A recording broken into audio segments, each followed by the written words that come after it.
Tas ito po yung mga, ito po yung nangingisda sa aming bahay ngayon guys. Ayun po sila. Nanguhuli po sila ng ano, hito. Kaway-kaway naman kayo dyan, mga gar.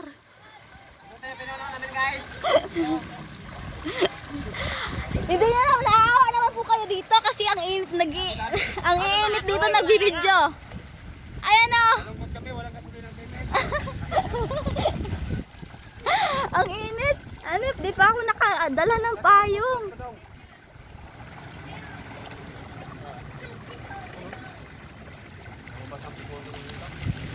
Lagi ang init.